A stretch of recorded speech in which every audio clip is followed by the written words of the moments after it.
Hola, hoy vamos a empezar a aprender del presente del subjuntivo. Vamos a aprender qué es el subjuntivo y también cómo lo formamos, es decir, cómo conjugamos verbos en el presente del subjuntivo. Estos apuntes son en español y en inglés cuando es necesario. Okay, so, ¿qué es el subjuntivo? This part of the notes is in English because it's important that you understand that you actually, even though you don't realize it, already know most of what we're talking about here, okay?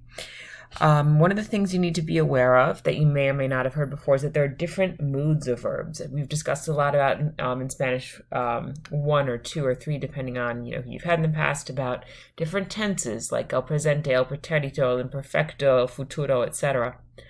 But there are also different moods of verbs that we use, okay? And you've used 2 of these moods potentially without ever being aware of it in the past. So you need to be aware that the mood that you've used the most often is el indicativo in Spanish, or the indicative in English. And we use it to talk about facts, so what someone believes to be true, okay?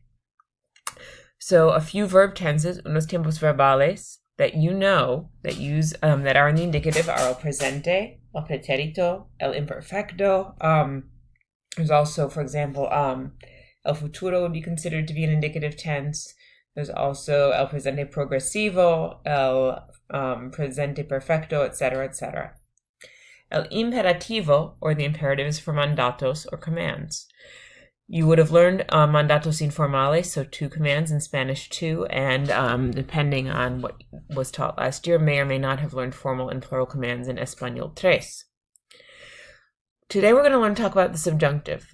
And we're mainly going to learn about how to conjugate the subjunctive for now, and we'll get into more detail probably sometime late next week or early the following week, once we've had a little bit of time to practice. The subjunctive is what we use to talk about what one person, or some people, want someone else to do. And you'll be learning a fairly specific formula that you'll be able to use when you figure out how to use a subjunctive, when to use it, where to use it, etc. Okay? So the first thing we need to be aware of, however, is cómo formamos el subjuntivo. So, cómo conjugamos verbos en el subjuntivo. El primer paso para los verbos AR es empezar con la forma yo en el presente.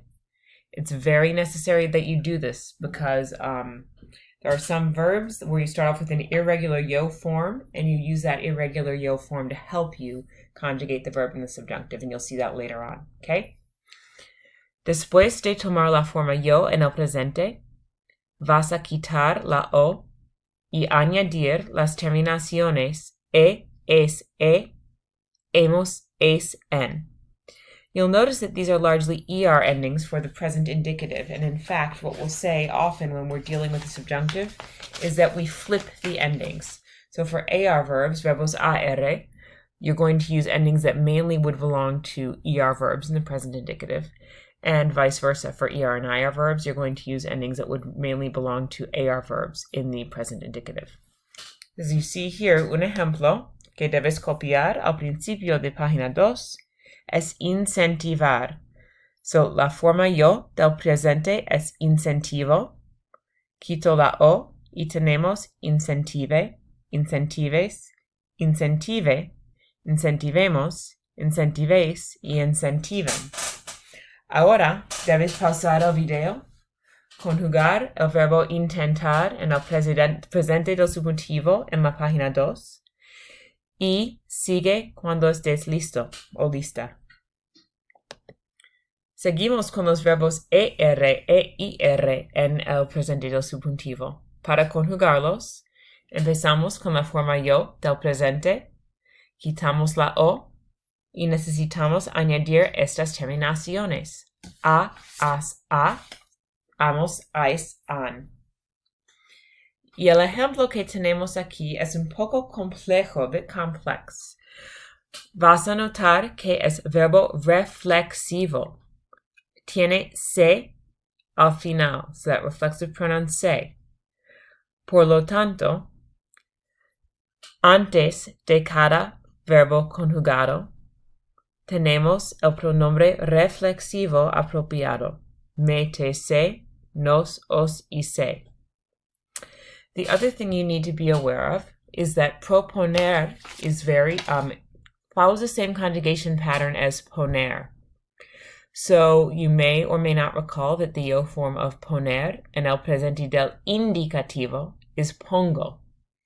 So therefore, la forma yo del presente del indicativo is propongo. We drop the o, and en el presente del subjuntivo tenemos me proponga, te propongas, se proponga, nos propongamos, os propongáis y se propongan. Ahora pausa el video y conjuga el verbo tener en el presente del subjuntivo. Note that this is another verb with una forma yo irregular en el presente del indicativo. So you're starting with an irregular yo form.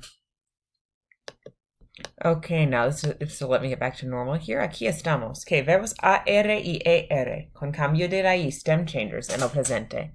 Como defender, perder y jugar. Keep their regular stem change. So it's the regular boot verb type format, like what you've been doing probably since about 7th grade, hopefully, with the exception of nosotros and vosotros forms. Okay? However, verbos IR con cambio de raíz son distintos. Okay? Verbs like pedir, dormir, and sentir tienen un cambio de raíz extra en las formas nosotros y vosotros. See? So you'll notice that you have two examples here. You can write them both down if you'd like. You have space, two examples here to write them both down, actually. And, hang on, sorry, just lost my place for a second. Silly senora. So I would strongly recommend that you write these down. Sienta, sienta, sienta. And then you'll notice in the nosotros form, sintamos, that E changes to an I and only an I. Sintais and sientan for sentir. And then for dormir, we have duerma, duermas, duerma, durmamos, durmais, y duerman. So you'll notice once again the nosotros and vosotros forms have that extra stem change. Pausa el video y escribe las conjugaciones. También al final de página 4. Verbos que terminan con car, gar, y zar have the same spelling change that they have in the yo forms of preterite, but when it comes to subjunctive, the change remains all the way through. You use it for all of the conjugations. Pausa el video y conjuga, lo siento, los tres verbos aplicar, juzgar y gozar en el presente del subjuntivo. Y después de terminar, vas a escribir los verbos irregulares. Y tenemos dar, de, desde, demos, desden, estar, esté, estés, esté, estemos, estéis y estén, ir, vaya, vayas, vaya, vayamos, vayáis y vayan, and, silly senora, I believe. Oh, we do have the last one here. Yay! Saber, sepa, sepa, sepa, sepamos, sepáis y sepan. I just noticed that I ridiculously did not put it in the notes packet, so I need to make sure I add that in before I print out a final copy and give it to you. Y ser, seas, seas, sea, seamos, seáis y sean. So make sure you get all this information down. Once you're situated, if you're able, you can go onto conjuguemos.com and create yourself an account, a student account, link it up with my class code, and start doing a bit of practice if you happen to have time. Gracias, and make sure to have me check over any conjugations you did before moving on.